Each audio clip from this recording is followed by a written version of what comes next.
नमस्कार, आप देख रहे हैं सक्षम न्यूज इंडिया। मैं हूं आदित्य सिंह।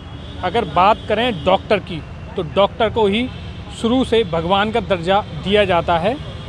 अगर दूसरे शब्दों में कहें तो डॉक्टर लोगों के लिए जिंदा भगवान होता है। मगर अब भगवान और भगवान ही आमने सामने हैं। एक भगवान दूसरे भगवान का विरोध कर रहा है। हम आपको बताते हैं इसका पूरा मामला क्या है। केंद्र सरकार ने एक नया फैसला लिया कि अब जो आयुर्वेदिक जो डॉक्टर हैं वो आयुर्वेदिक पद्धति से ऑपरेशन कर सकेंगे, जिसका प्राइवेट जो डॉक्टर हैं उन्होंने इसका कड़ा विरोध किया। स्पेशली वो डॉक्टर जो आईएमए के सदस्य हैं उन्होंने इसका कड़ा विरोध किया। उनका इसके पीछे ये तर्क और ये संगत है, उनका ये मानना है कि अगर प्राइवेट डॉक्टर ऑपरेशन करेंगे, जो आयुर्वेदिक जो डॉक्टर हैं वो आयुर्वेदिक पद्धति से अगर ऑपरेशन करेंगे तो मरीजों की जान के साथ खिलवाड़ होगा। अगर केस बिगड़ जाता है, अगर बीच में केस करते करते अगर केस बिगड़ जाता है तो फिर दोबारा से जो प्राइवेट डॉक्टर हैं, जो एलोपैथ हैं, उनके पास जाना पड़ेगा। उनका ये तर्क है।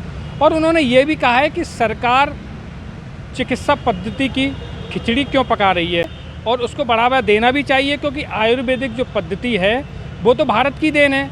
शुरू से ही भारत में इतिहास रहा है कि लोग आयुर्वेदिक पद्धति को अपनाते हैं और आयुर्वेदिक पद्धति तो भारत की ही देन है। बहुत से ऋषि मुनि थे, वैद्य से, जो आयुर्वेदिक पद्धति से लोगों का इलाज करते थे और ऑपरेशन करते थे।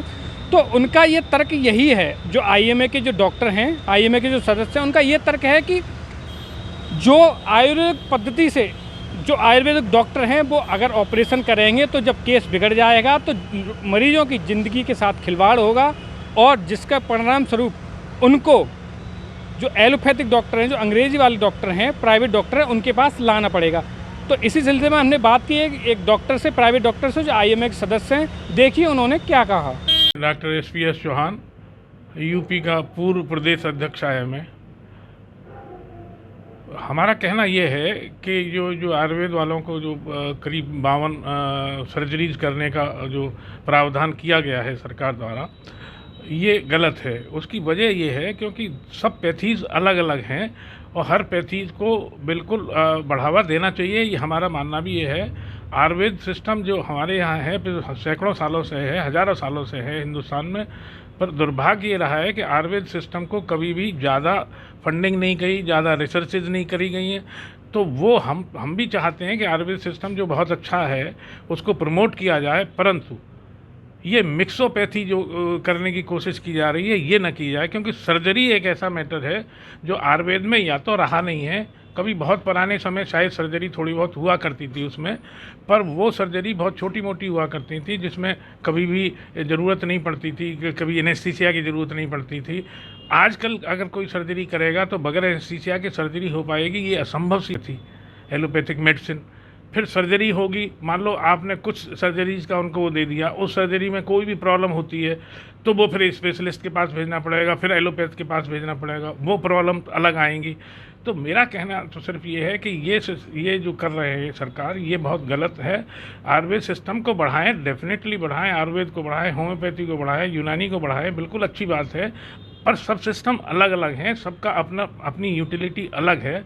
तो इसको मिस करने से सिस्टम का भी नुकसान होगा और जब सिस्टम का नुकसान होगा तो अल्टीमेटली मरीज़ का नुकसान होगा और ये एक अच्छी बात नहीं होगी। उनका विरोध जो है ज्वेलसी बस है।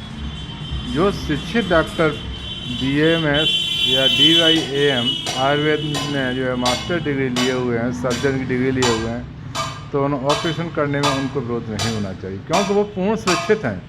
आयुर्वेद एक प्राचीन पद्धति भारत की रही, संपूर्ण विश्व को इसने प्रकाश दिया। जड़ चेतन पशुओं तक के में इनका इलाज हुआ। जैसा कि वर्णन मिलता है कि गणेश जी का सर लगना, दक्ष प्रजापति के बकरे का सर लगाना, बहुत सारे जो है हार्ट और लिवर के ऑपरेशन शल्य चिकित्सक ने पेड़ों के नीचे किए हैं। अभी तक 7 लेयर त्वचा की आयुर्वेद में बने थे, जो कि अभी मॉडर्न साइंस के अंदर केवल 3 लेयर ही डिक्लेयर हुई। तो आयुर्वेद शल्य चिकित्सा पूर्ण विकसित है और दो तरह उसमें है, शल्य और शालाक्य। शालाक्य जो ENT तंत्र है जो पूर्ण रूप से विकसित है, उसका ग्रंथ ही अलग है। आप देख रहे हैं सक्षम न्यूज इंडिया, सबसे पहले सबसे तेज।